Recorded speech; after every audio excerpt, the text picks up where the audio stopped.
What is up, Unbound? Welcome to the very first official community update. This is a brand new series that we're going to be putting out once a month on YouTube and our podcast channels for your content consumption convenience. Say that 5 times fast. Now, I am David Rethemeyer. I am an Unbound alumni and Unbound's resident vertically gifted voiceover and marketing specialist, and I will be here every single month to keep you in the loop on everything that's going on in the world of Unbound. So, before we jump into everything, just to let you know, the links to everything that I'm going to be talking about will be in the description down below this episode. So without further ado, let's get started and talk about the first matter at hand, which is the thing that has been occupying pretty much everybody in Unbound's mind for the last month, and that is Apex. Apex Forge 2021 happened last month, and it was an absolute blast. It was fantastic to get to see everyone and to hear from some phenomenal speakers, to play some awesome games and activities, and just to hang out and meet everyone in person. It's always a super fun time. However, afterwards, there tends to be a phenomenon where, first of all, we come home and we sleep for a very, very long time to make up for all the sleep that we lost at Apex, and the post-Apex blues set in. Now, as someone who has experience with dealing with post-Apex blues, I am here to give you a very helpful prescription, and that is to go back and watch through some of the Apex recap videos. Now, all of the daily recap videos, the recaps of each of the individual days of Apex that you saw at the event, are available and up on the Be Unbound YouTube channel for you to go back and watch. But in addition to that, the media team, as always, has been very hard at work, and they're getting ready to put out a full Apex recap video that is going to go over the entire event and all of the days, all of the speakers, and we're going to get to hear from a lot of people about some individual fun stories that happened at the event. You might even hear a familiar voice towards the beginning. So, if you're not already subscribed to the Be Unbound YouTube channel, make sure that you go and get subscribed to that so that you don't miss it when that video comes out. It'll be coming out very soon. Speaking of Unbound and video, the media team is putting together something really, really exciting, and that is the Unbound Video Contest that is happening this month, where you all, the Unbound community, get to take advantage and use the seemingly endless supply of creativity that you guys have to make some videos. The entries will be 2 minutes or less, and it's simply a video about doing something ordinary extraordinarily well, Unbound students' specialty. Now, the submissions will be judged on a live stream, and there will be prizes awarded to the top 3 submissions, including getting featured on the Be Unbound YouTube channel and across Unbound social media, as well as some Unbound merch and some gift cards as well. So, the deadline to enter is September 30th, the end of this month. I will be linking down below to the post in the Facebook group that Abe put out with all of the details. There's also a post on the forums. And if you have any other questions about the contest or the details or any specifics, make sure to get a hold of Abe Chen, and I'm sure he will be more than happy to let you know what to do. Now, shifting our focus back to Apex for a moment, some very, very exciting news about Apex, in fact, is that it's happening again next year. I know, right? It's awesome. And what's even better is that you can already sign up for it. Pre-registration is open right now for Apex 2022. And what's better is that it is at what is guaranteed to be the lowest price that will ever be offered for registering for Apex 2022. Just $50 for registration. An absolute steal. Again, there is never going to be a price lower than that you can get registered for next year's Apex. And it's only open for a couple of weeks, so make sure to take advantage of that. The link is in the description. And one of the things that's most cool about Apex is that the vast majority of Apex isn't actually organized by Unbound, the company. Rather, a lot of what happens at Apex is put together by a group of students that we call the Unbound National Student cabinet. So it's a bunch of students just like you who get together and work really hard to put on this absolutely amazing event. And right now, you have the opportunity to apply and get to be a part of that team for Apex 2022. The cabinet applications for 2022 are open right now. And now you might be hearing that and you might wonder, well, how do I know if I'm a good fit for the cabinet? What all does it take to be a part of the cabinet? Well, those are good questions. And to answer some of those questions, I decided that it would be helpful to talk to someone from the Apex Forge 2021 cabinet. Oh, I am very excited to be joined by Hannah Schwindel. Now, Hannah, how many times have you been on the cabinet? Remind me. I just finished up second term, so done and over at this point. Okay, all right. So you have been on twice. So not only did you decide that the insanity of the cabinet was something that you wanted to be in on the first time, but then you liked it well enough that you wanted to go back and do it again. Yeah, I think that makes you fairly qualified to talk a little bit and just give us a little bit of a summary of what your experience on the cabinet was like. So tell us a little bit about that. Yeah. Honestly, as most people know, I was part of the 2020 cabinet, which kind of jokingly was the cabinet that didn't get an Apex, but also the cabinet that got like 4 Apexes since we had those park events. So that was a very different kind of team, and we had our own crises and all of that. But it was super fun just getting to work with a team like that. I hadn't really had the opportunity of doing that beforehand.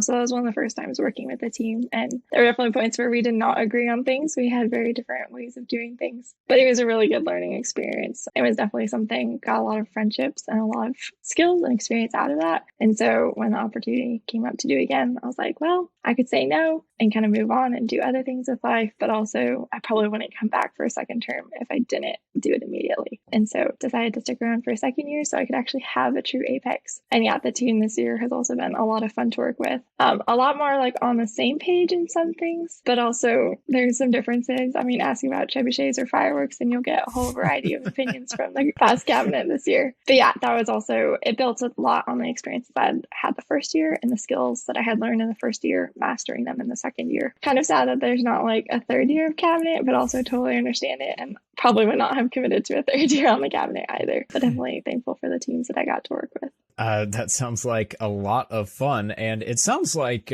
from what I'm hearing from you, that it requires a lot of different people who are skilled at a lot of different things to make the cabinet work. Mm-hmm. So what are some of those skills that are useful and are really valuable that you will find in different team members on a cabinet?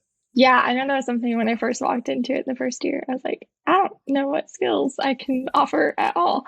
But quickly found out, honestly, one of the biggest skills is teachability and a humble spirit with that. Because often, even if you've had experience in something, doing it with the cabinet on the field of Apex is so different than doing it another way. So I'd had some team experience, but that team experience was so different than working with the cabinet. And so being willing to be okay with not knowing how to do things and learning from others, but also if you think you know how to do things, also being willing to learn that's like, that might not be how it needs to be done or what needs to be done in this scenario. I mean, obviously there's marketing and finding speakers and the many logistics and operations and all of that. And so having a frame of reference of those is good and is helpful. And I definitely would say people brought in their expertise, whether it was with design or whether it was with connections or knowing so many podcasts or whether it was having experience planning things before or large events. Each person kind of brought in some of their past and history and what they had done and the skills that they had learned in the past to the cabinet. But it really came down to just being willing to respect and listen to each other when it came to ideas, being willing to compromise and being willing to learn just so much. Kind of what you put into it is what you get out of it.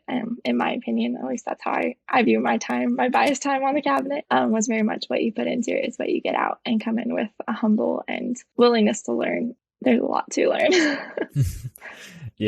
Yeah, it sounds like it, but in the end, you get to be a part of making one of the most incredible events in all of Unbound happen, which is Apex, and that is a really cool opportunity. So, with applications for the 2022 cabinet being open, if you could kind of summarize here, what would you say to anyone who might be listening or watching who is considering applying to be on next year's cabinet? I would almost say apply. There's no bad things about applying. I actually applied for student leadership positions in the past with Unbound and didn't get accepted, but then it was super cool to see how other opportunities opened up that year. And when the timing was right and I was interested again, how it opened up, I would definitely say apply. Don't worry about that. And honestly, even applying sometimes lets the staff know, oh, you're interested in leadership. Maybe cabinet is the right place this year for you, and maybe it's not, but maybe there's other things that could be done, or you could put your skills and abilities and passions for in other ways. I would say there's no harm in applying. It's always fun to fill out applications forms, in my opinion, too, especially when you know there's not like this high stress. You have to word everything professionally and like make sure it's not a formal job application, guys. You don't have to stress over it. Right. I mean, I definitely was someone who stressed over the first application, and then afterwards I was like, why did I do that? Why did I even do it? Like, I haven't heard anything. This isn't good. And it was like, oh, now I have an interview. I'm like, great, now I have an interview. Like, I have an interview with them. How am I supposed to do that? So there's plenty of room for overthinking and all that.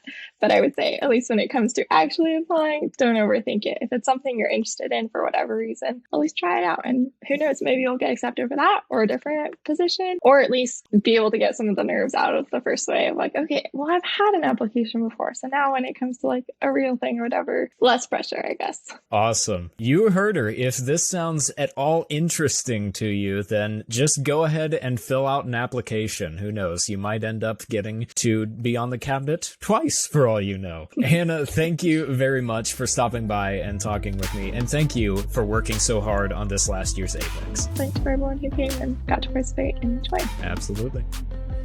Alrighty, well, you heard her. There's basically no downsides to just throwing in an application, so go ahead and make sure that you apply soon, because applications for the 2022 cabinet will be closing in a couple of weeks. So let's get to the final item on our agenda for this September update, and that is the Navigate course. Now, if you are in Ascend Year 1, you are actually getting ready to start into the Navigate course in just a few weeks here, and you should be really excited about that. We here at Unbound talk a lot about how we provide a questions-based education, an education that makes sure that you know how to ask good questions and find answers rather than just trying to stuff your head full of information like most programs do. And Navigate is really the course that hones in on that concept, specifically as we talk about how to make important life decisions as you move forward into your career and the rest of your college education. It's not the run of the mill course that is just reading and writing a bunch of papers. No, Navigate is not like that. There's a little bit of that, but the video lectures that go along with Navigate are on a whole nother level. If you have not seen the trailer for Navigate, go to the YouTube channel and watch that. I swear, when Abe first showed me that trailer, I could not tell whether or not I was watching a promotion for a course or the trailer for a legit short film.